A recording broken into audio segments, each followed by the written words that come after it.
পথ দুর্ঘটনায় ফের প্রাণ গেল এক ব্যবসায়ী। মৃত সবজি ব্যবসায়ীর নাম প্রণব কুমার সাহা। রাজধানীর বটতলা এলাকায় সবজি ব্যবসা করত প্রণব সাহা।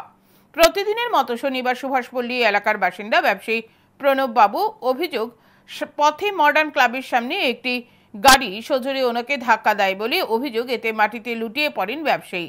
স্থানীয়রা ঘটনা প্রত্যক্ষ করে দমকল কর্মীদের খবর দেন। দমকল কর্মীরা দ্রুত ছুটে এসে প্রণব কুমার সাহাকে আইজিএম হাসপাতালে নিয়ে যায়। সেখানে কর্তব্যরত চিকিৎসক মৃত বলে ঘোষণা করেন। এদিকে স্থানীয় লোকজন ঘাতক গাড়িটি আটক করলেও পালিয়ে যায় চালক। ঘটনার খবর পেয়ে ছুটে যায় ব্যবসায়ী সহ পরিবারের লোকজন। কান্নায় ভেঙে পড়েন পরিজনেরা।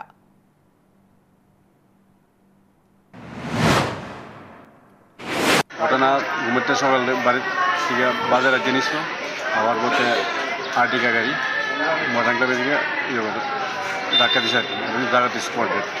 আপনারা কিভাবে খবর পাইছে? খবর পাইছি ওই তো পাড়ার অনেকে আইতে লুচতো, সকালবেলা তো সবাই বাজার ব্যবসায়িক আইতে লুচতো, আইতে দেখছে, দেখার পরে খবর পরে ফায়ার সার্ভিস বলছে, ফায়ার সার্ভিস বলিয়ে নিয়ে আইজিএমে রাখছে। কীভাবে ওরা গাড়ি করে আমি কিছু দেখছি না, আমি দোকানে যেতেছি, এই মুহূর্তে গিয়ে দিয়ে একটা পেশেন্ট পড়ে রয়েছে, মানুষ লোকজন জন্য রয়েছে, এই পেশেন্টের তুললে গাড়িতে তোলার পরে আমি দেখলাম আমার ভাই। এরপরে তাড়াতাড়ি করে ফায়ার সার্ভিস ওখানে এইখানে দাঁড়ানো ছিল, এই যে ফায়ার সার্ভিস দিয়ে বিএমই নিয়ে আসলাম। আপনার ভাই সকালে কি কারণে বাড়িছে? বাড়িতে বটতলা ব্যবসা করেন। উনি কি হাইটে আসলেন? না, হাইটে। আচ্ছা,